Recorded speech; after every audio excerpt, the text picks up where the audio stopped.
Hello, my name is Rich Howard, owner of Architectural Builders Supply, and this video is to bring you a closer look at the Hager 253 reinforcing anchor pivot, the non-handed version of this.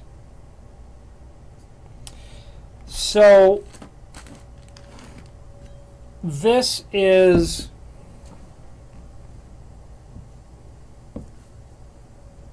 the header portion.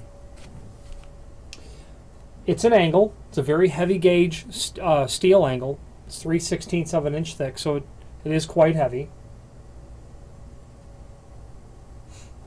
It's a zinc coated material, so it's going to be very resistant to corrosion.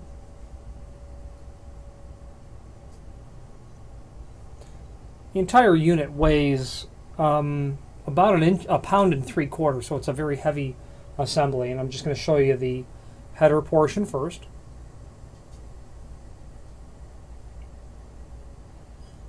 Okay, so this is the angle that will attach to the header of the frame. Then your door portion is here. And you can first of all see that there's a large hex nut here, and then a threaded hole here. Okay, threaded hole. Same zinc coated 3/16 angle. This mounts to the door.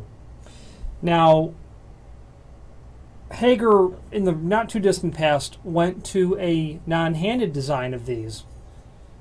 And the way that these two pieces mate together is just like this. So at this point, you are looking at a left-hand reverse door. Meaning, this is the header portion, this is the door portion, and the door is going to swing out this way, making it a left-hand reverse. Exactly how you're seeing it. Okay. Now, if you wanted to make it a right-hand reverse, you would simply take this bolt, put it in this hole, then it would all mate together like this, and then it would be a right-hand reverse. Okay. I won't unthread the bolt to show you how to do that, but you get the idea. Take the bolt, move it here, not this hole, it goes in this hole. You're good to go. Very, very simple, very nice idea. Now these items, these reinforcing pivots, they are extremely common to see, and they're a very good idea. Because on a hollow metal door and frame, what you really see is the top hinge of a metal door is really where all the work is being done. And some people might think, well, it's the bottom hinge that does all the work. Turns out that all the weight's disproportionately attributed to that top hinge, or to the top part of the door. And that hinge plate, the welding of the hinge plate, the gauge of the steel of the hinge plate, the fact that steel rusts so that the integrity of the metal door and frame will become compromised, vandalism, abuse, employees opening up the metal door and sticking a 2x4 between the door and the frame so that it holds the door open. All of these ideas put stress on all the hinge preps, but especially the top one, because that's carrying most of the weight proportionally of the door. So you will see that one blow out. Blow out meaning it will fail, it will fatigue. The idea of replacing the entire door and frame as a result of one hinge plate failing, because that's very difficult to repair, in my opinion, is not possibly the very next step to go. And that if your installation, like for instance, if this was the back of a strip mall or a retail space, I would very much recommend the application of a reinforcing pivot every single time. You get the door back into its opening, you shim it on both sides to make sure it's exactly where it needs to go, and then per the template, you drill these holes and you get it set, and when you remove your shims, that door is straight. As it was. A fatiguing door like that, as it's doing this, it's going to cause other problems. It will cause undue stress and strain on the door and frame, furthering the compromised condition of the door and frame, causing hardware not to latch properly, etc. And then beyond that, solutions to a fatigued or failed hinge reinforcement. Hager also has their entire Roton continuous hinge line, and that's a different video.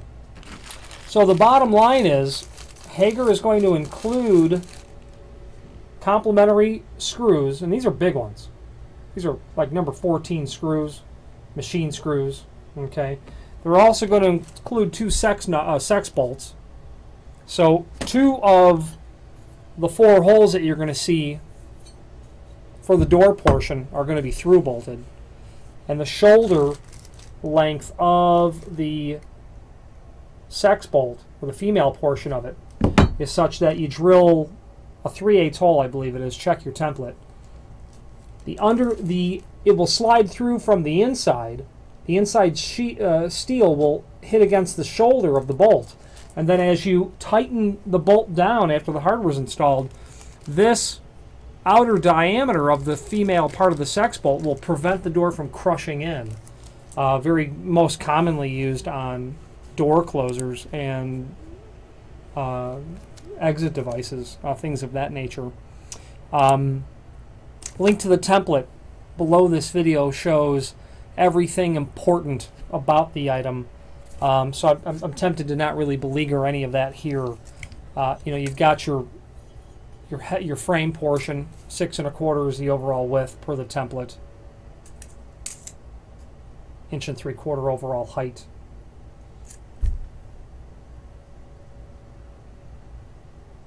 Forgive me, I'm reading the template wrong. It's 1 1/2 overall height.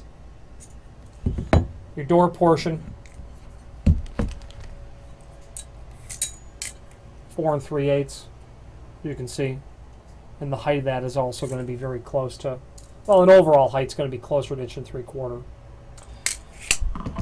There are dimensions on where to position this. It's extremely important that you position it correctly on the door and frame. Here's what I mean. You've got the axis of pivoting, that imaginary line through the barrel or the knuckles of the hinges.